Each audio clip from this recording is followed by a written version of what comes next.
ఈరోజు ముందుగా అందరికీ గణతంత్ర దినోత్సవ శుభాకాంక్షలు. మనకి జీవించే హక్కుని, వాక్ స్వాతంత్రాన్ని, అలాగే చట్ట సమానత్వాన్ని ఇలా ఎన్నో రకాలుగా మనం ఈరోజు సంతోషంగా సుఖంగా ఉన్నాము అంటే డాక్టర్ అంబేద్కర్ గారి పుణ్యం అని మనం అందరం కూడా తెలుసుకున్నాం. కానీ మన దురదృష్టం ఈరోజు అధికారంలో ఉన్న చంద్రబాబు నాయుడు మన హక్కుల్ని కాలరాస్తూ, మన భవిష్యత్తుని కాలరాస్తూ ఉంటే దాన్ని సహించలేని యువతకి అండగా జగన్మోహన్ రెడ్డి గారు ఈరోజు ప్రత్యేక ఉద్యమానికి ముందుకు నడవటం మనం కళ్ళారా చూస్తున్నాం. ఈరోజు రాష్ట్రం అంతా ఒకవైపు ఉంటే చంద్రబాబు నాయుడు మాత్రం ఒకవైపు ఉన్నాడు. ఈరోజు అన్ని రాజకీయ పార్టీలు, యువత, తెలుగు వాళ్ళందరూ కూడా ప్రత్యేక హోదా కోసం పోరాడుతుంటే చంద్రబాబు నాయుడు మాత్రం ప్రత్యేక ప్యాకేజీలు అంటూ డబ్బాలు కొట్టుకోవడం చాలా దురదృష్టకరం. ఈరోజు బీచ్లో బికినీ షోలకి పర్మిషన్లు ఇస్తున్నారు, కానీ ఈరోజు రాష్ట్ర భవిష్యత్తు కోసం చేసే ప్రత్యేక హోదాకి ఈరోజు చంద్రబాబు నాయుడు మరి పర్మిషన్ ఇవ్వలేదు. అలాగే బీర్ పార్లర్లు పెట్టి బీచుల్లో తాగి తందనాలాడమంటున్నాడు. కానీ అదే యువత తమ భవిష్యత్తు కోసం ఈరోజు మరి విశాఖ బీచ్లో ప్రత్యేక హోదా కోసం పోరాటం చేయాలి అంటే పర్మిషన్ లేదు అని చెప్పడం ఎంత నీతిమాలిన రాజకీయం ఒకసారి మనం అందరం కూడా ఆలోచించుకోవాల్సిన విషయం. ముఖ్యంగా ఈరోజు ఎవరైతే ధర్నాలు చేస్తున్నారో, ర్యాలీలు చేస్తున్నారో ప్రత్యేక హోదా కోసం, వారందరూ కూడా దుర్మార్గులు, డబ్బుకు అమ్ముడుపోయిన వాళ్ళు అంటున్నారు. ఈ రాష్ట్ర యువత డబ్బుకి అమ్ముడుపోతుందని మీ ఉద్దేశమా చంద్రబాబు నాయుడు అని నేను అడుగుతున్నాను. ఈరోజు మేము కాదు దుర్మార్గులు, మీరు దుర్మార్గులు. ఈరోజు రాష్ట్ర భవిష్యత్తుని కాలరాస్తుందా మీరు దుర్మార్గులు. ఈ రాష్ట్ర ప్రజల హక్కుల్ని కాలరాస్తుందా మీరు దుర్మార్గులు. ఈ రాష్ట్ర ప్రత్యేక హోదాని ఢిల్లీలో కేంద్రం కాళ్ళ దగ్గర తాకట్టు పెట్టిన మీరు దుర్మార్గులని సందర్భంగా తెలియజేసుకుంటున్నాను. ఈరోజు ప్రత్యేక హోదా వల్ల ఏం లాభం ఉంది? ప్రత్యేక ప్యాకేజీలే ముద్దంటున్నారు. ప్రత్యేక హోదా వస్తే పరిశ్రమలు వస్తాయి, విద్యార్థులకి ఏ విధంగా ఉద్యోగ అవకాశాలు వస్తాయి, ఇంకా ఎన్నో రకాల ఉపయోగాలు ఉన్నాయని మీకు కూడా తెలుసు. కానీ ప్రత్యేక ప్యాకేజీ వల్ల కేవలం మీకు, మీ నాయకులకి మాత్రం కమిషన్లు వస్తాయని ప్రజలు తెలుసుకున్నారు. కాబట్టి ఈరోజు ఈ ప్రత్యేక హోదా ఉద్యమాన్ని ఉధృతం చేయడానికి ముందుకొస్తే మీ వెన్నులో చలుపుట్టి అసలు ప్రత్యేక హోదా వల్ల పరిశ్రమలు ఎలా వస్తాయి, ఒకసారి రాయితీలు ఎలా వస్తాయో జీవోలు చూపించమంటాం చాలా సిగ్గుచేటు.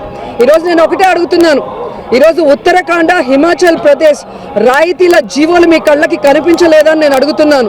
ఇదే ఉత్తరాఖండ్లో మరి ప్రత్యేక హోదా లేకపోతే ఆ కొండల మీద పరిశ్రమలు ఎలా వచ్చేవి, మరి ఆ రాష్ట్రాలు ఎలా అభివృద్ధి చెందేవని కూడా నేను ప్రశ్నిస్తున్నాను.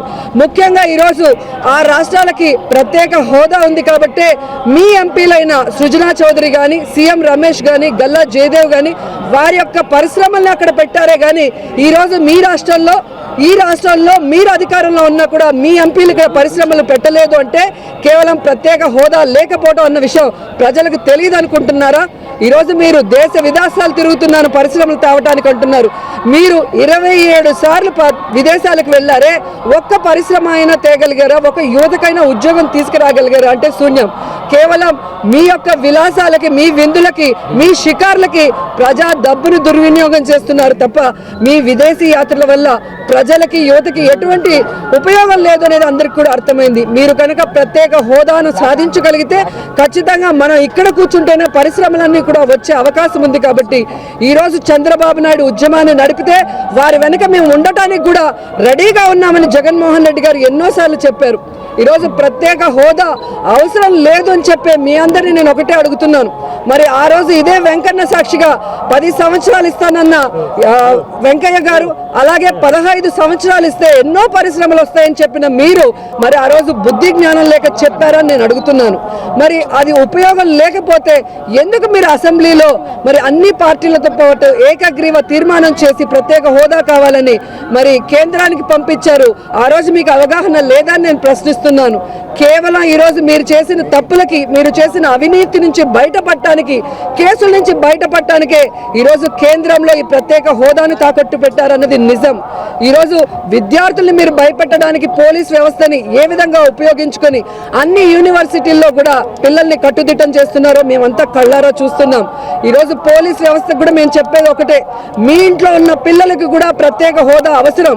ప్రత్యేక హోదా వస్తేనే మీ ఇంట్లో ఉన్న పిల్లలు మరి ఉద్యోగాలు సంపాదించుకునే దానికి అవకాశం ఉంటుందన్న విషయం తెలుసుకొని ఏదైతే రాజ్యాంగాల్లో మనకి హక్కులు కల్పించారో వాక్ స్వాతంత్రం కానీ జీవించే హక్కు కానీ మన హక్కుల్ని కాపాడుకోవడానికి ఎంత దూరమైనా సైలెంట్గా పోరాడే అవకాశాన్ని కాలరాస్తే మాత్రం ఒప్పుకోము. ఈరోజు తమిళ యువత చూపించిన పౌరుషాన్ని మన ఆంధ్ర యువత కూడా చూపించి ఆంధ్ర పవర్ ఏంటో చంద్రబాబు నాయుడు గారికి మోడీకి తెలియజేయాల్సిందిగా కోరుకుంటున్నాను. అలాగే పిల్లల తల్లిదండ్రులు కూడా పిల్లల భవిష్యత్తు కోసం తమ పిల్లల్ని వెంట పెట్టుకొని ఈరోజు ఈ క్యాండిల్ ర్యాలీలో పాల్గొనాలి. మరి అప్పుడే ప్రత్యేక హోదా వచ్చే అవకాశం ఉంది. నౌ ఆర్ నెవర్, ఈ రోజు రాకపోతే ఎప్పుడూ కూడా రాదు. కాబట్టి డూ ఆర్ డై లాగా మనం కష్టపడి సాధిస్తే మన భవిష్యత్ తరాలు బాగుంటాయన్న ఆలోచనతోనే ఈరోజు దేనికైనా సిద్ధమని చెప్పి జగన్మోహన్ రెడ్డి గారు ముందుకు రావడం జరిగింది. అలాంటి నాయకుడు వెనక మనం అందరం కూడా నడవగలిగితే ఖచ్చితంగా చంద్రబాబు నాయుడు మోడీ మెడలు వంచి మనకు రావాల్సిన హక్కు అయిన ఈ ప్రత్యేక హోదాను సాధించుకునే దానికి అన్ని రకాల అవకాశం ఉంది. కాబట్టి యువత ఖచ్చితంగా ఈరోజు బయటికి రావాలి. ఈ ప్రభుత్వం మీద ఒత్తిడి తీసుకొచ్చి మన ఆంధ్ర యువత అంటే ఏంటో ఢిల్లీలో ఉన్న పెద్దలకి తెలిసే విధంగా చేయాలని కూడా కోరుకుంటున్నాను. ప్రత్యేక హోదా కోసం ఎవరు పోరాడినా కూడా మేము మద్దతు తెలియజేస్తాం. ఎందుకంటే ఇది రాష్ట్ర భవిష్యత్తుకు సంబంధించింది, రాజకీయానికి సంబంధించింది కాదు. కాబట్టి దేశం మొత్తం 144 సెక్షన్ అమలు చేస్తున్నారు, కానీ ఈరోజు చేయడం ఎంతవరకు సమంజసం? ఈరోజు సైలెంట్ గా క్యాండిల్ ర్యాలీ చేస్తున్నాం. ఎక్కడా కూడా విధ్వంసాలు సృష్టించాలని ఎవరూ అనుకోవట్లేదు. మీరు మొన్న చూశారు, ఒక చిన్న సాంప్రదాయం కోసం తమిళియన్స్ అంతా కూడా ఒక బీచ్లో ఏ విధంగా క్యాండిల్ ర్యాలీ చేయటం కానీ మౌన ప్రదర్శనలు చేయటం కానీ మనం చూసాం. దాన్ని ఇన్స్పిరేషన్గా తీసుకొని ఈరోజు ఆంధ్ర యువత కూడా తమ ప్రత్యేక హోదా కోసం వారు ఉద్యమాన్ని ముందుకు తీసుకువెళ్తుంటే ఈరోజు 26వ తేదీ 144 సెక్షన్ అంటున్నారే. మరి నేను ఒకటే అడుగుతున్నాను, ఈరోజు వైజాగ్లో సమ్మిట్లు ఉన్నాయి కాబట్టి పర్మిషన్ ఇవ్వలేదు అంటున్నాం.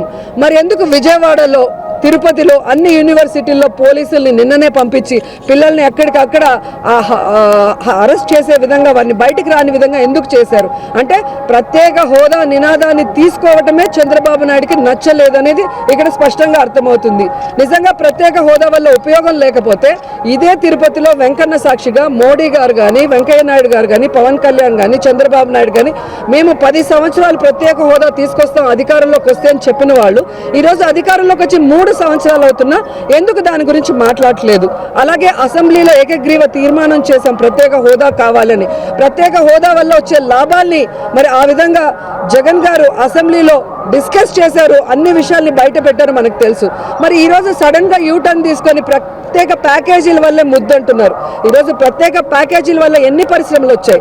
ఎంతమంది విద్యార్థులకు మీరు ఉద్యోగ అవకాశాలు ఇచ్చారో చెప్పాలి. ఈరోజు అంటున్నాడు దేశంలో ఏ రాష్ట్రంలో లేనటువంటి విధంగా ఎన్నో పరిశ్రమలు నేను తీసుకొచ్చాను అంటున్నారు. మీకు నీతి నిజాయితీ ఉంటే చంద్రబాబు నాయుడు గారు ఏ జిల్లాలో ఎన్ని పరిశ్రమలు వచ్చాయి, ఎంతమందికి ఉద్యోగాలు ఇచ్చారని చెప్పే నిజాయితీ మీకుందని నేను ప్రశ్నిస్తున్నాను.